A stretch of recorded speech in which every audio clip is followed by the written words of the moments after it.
Good morning, everyone. This is Emily from Grammy's Garden. Today I'm going to be sharing a recipe that I've altered from being a pumpkin bread, and I'm making it with sweet potato bread because I've got so many sweet potatoes that I've canned and we're eating on, but also I like to just try something different. We're going to see how this goes. So boiling vigorously, I've got my sweet potatoes cut up, and these are not the white sweet potatoes. These are the Beauregards. And once I get them peeled, I will mash them, and all I need is 1 cup of sweet potatoes for this recipe. So I'll get these boiled and mashed, and we'll go right on from there, and it's a quick recipe. I'm going to preheat my oven to 350 degrees. I'm going to grease this pan with oil, and I cook almost exclusively with like this kind of thing. If it wasn't butter, I use olive oil, and I use an olive oil that you can't really taste the olive taste in it, or either that or I've become used to it. You know, it's one or the other. Okay, I'm gonna set that aside, and the next thing I'm gonna do is combine the eggs and sugar.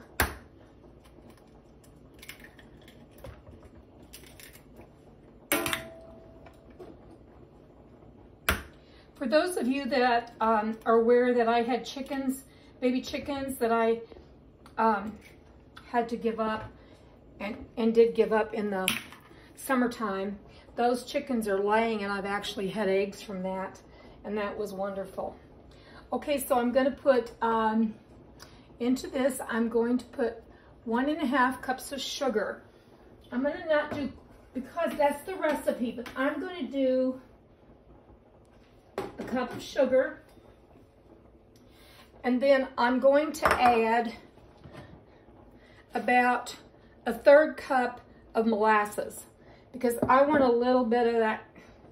I'm not hanging on to the Christmas stuff, but I still want a little bit of that flavor that comes with it. So I'm going to add that, and I'll get the potatoes mashed and we'll blend it all together. I'm putting in, this is all-purpose flour, 1 3/4 cups, and I'm putting it in a bowl over here because I'm going to mix some other things in with that.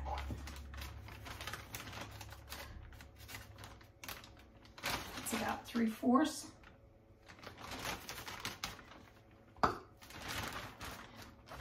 When I get my flour home, I put it into one of these bags. I know I have started putting it in the freezer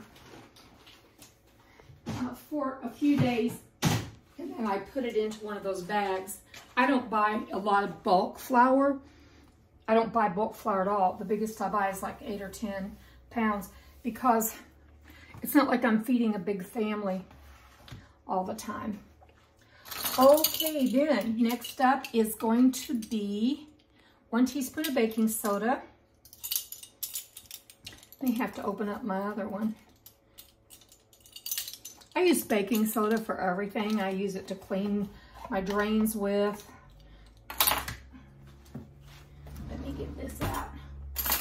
Get me a long teaspoon out.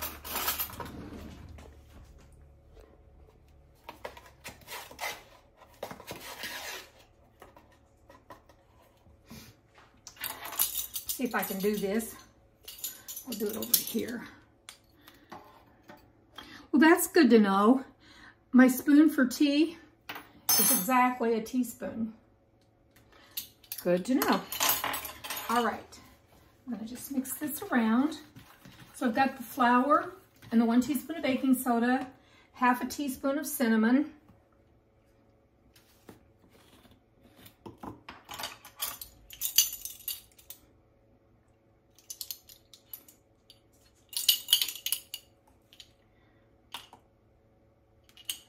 there's 1/2 teaspoon of cinnamon, and then we have allspice.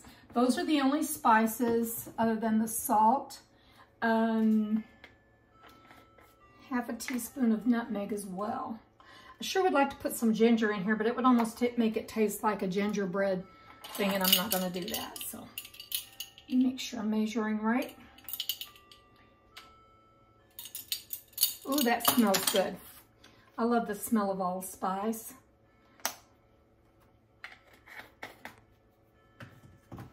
Okay, I'm just gonna mix these together, get everything there I need. So, I'll check now and see if our sweet potatoes are cool enough. It's gonna also need a 1/3 cup of water.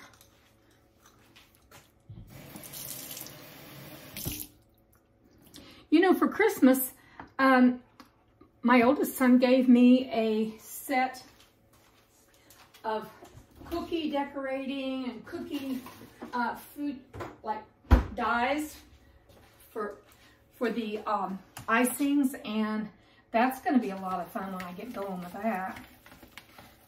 I've used it to make a birthday cake. I'm going to touch this. It's not going to ruin this thing, but I'm going to put it back in the cool for just a minute. Okay. Now, I wanted to make sure I'm doing this in order. Sugar, oil, eggs, and in goes the oil. I'm using olive oil. I'm going to be sure I've got the right amount, 1/2 cup of oil.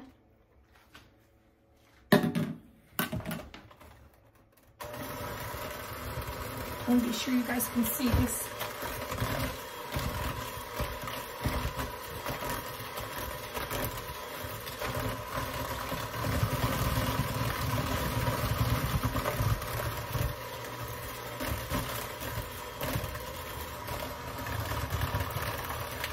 Okay, that's blended. And go, I think I'm going to put the cold water in with these sweet potatoes. That makes sense to me.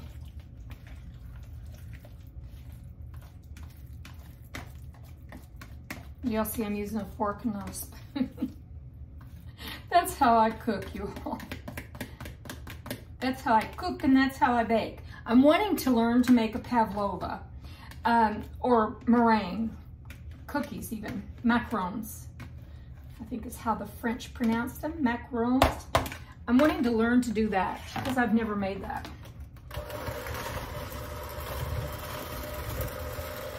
Okay, I'll be right back when I'm going to add some other things. In goes the molasses. I'm going to get me a knife out of here because I want to be able to get everything out of here. I've got a large jug in my fridge, but it's black strap. I don't know how much difference that would make.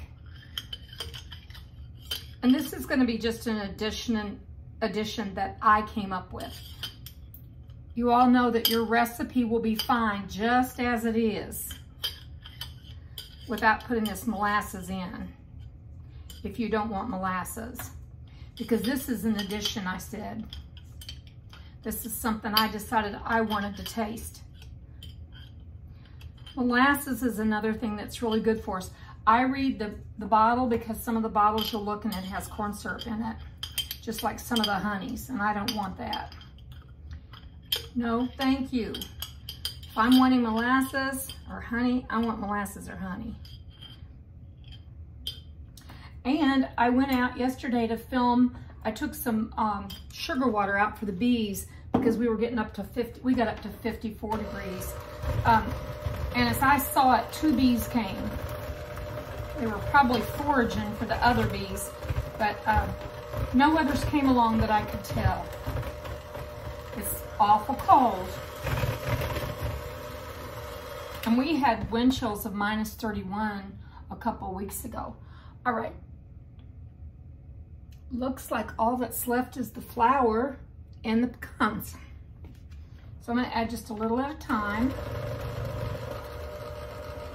You all, if you have a stand mixer, it might be easier for you, but mine's back in the corner and I'd have to move some stuff around, and I just thought I'll just do it in this.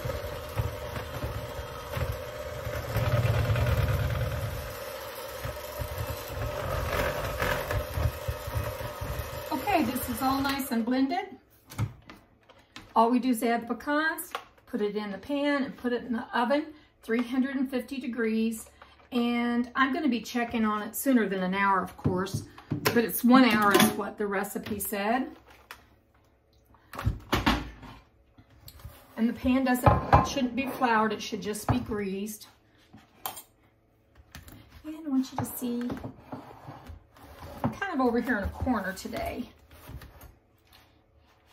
This is the pecans I chopped. It would be good with raisins too, but I don't have that many raisins. I've got lots of dried cranberries, but for some reason I just thought it only calls for pecans, and I just thought leave it as it is. You're already adding another flavor, molasses.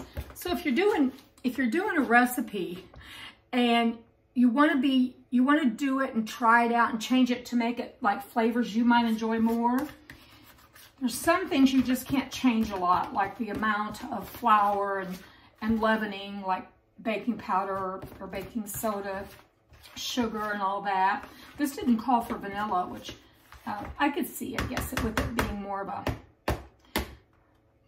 fall kind of thing. But anyway, I gotta find I have it somewhere. There it is. I have this nice spoon. Okay. Some things you can change up. You know, you could leave the pecans out. You could put walnuts in instead of pecans. You could add raisins to it. I mean, lots of people like pumpkin flavors with chocolate chips. I've seen people do that. But this really does smell good as I'm taking it out of here. It smells so good. And I hope I don't bore you all because I get every little bit of stuff out. A spatula would have served me better. So here you have it.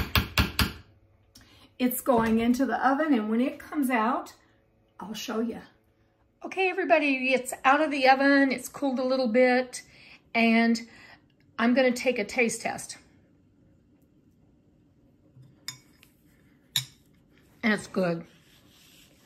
It's really good, but I'm going to recommend use 1.5 cups of sugar, not just the one, because I added the molasses. I thought it would make up for it, so I only put 1 cup of sugar in. It didn't make up for it. It wasn't sweet enough. So this is now sweet enough because I made a little bit of a caramel topping and drizzled it over it. When it came out of the oven, I punched holes down in it with a straw, and because I tasted it and found that it wasn't nearly sweet enough. And it would have just been a blah, you know, would have gone to waste probably. So I made a caramel topping for it, and by punching the holes with the straw down into the bread itself, it allowed that sweetness to go into all of those crevices. And when you take a bite, you've got a bite of something that like it should taste. And I'm going to put the recipe for that in the box too. But you're not going to need to do that unless you want to, because you're going to add 1.5 cups of sugar right off the start. So just know that I have lots of things that don't turn out exactly as I think they're going to. And this was one, but I rectified it, and it's really good. I'm going to go make me a cup of coffee to go with it. So also, I used an 8x8 inch pan instead of a loaf pan. So mine was done at a ½ hour. If you use a loaf pan, be sure that you check it before the hour's up, but you should be good for close to an hour baking it at 350. Being in a square pan like mine was, it was done at a ½ hour. So there you have it. The long and the short of it, right? You guys have a great day. Bye.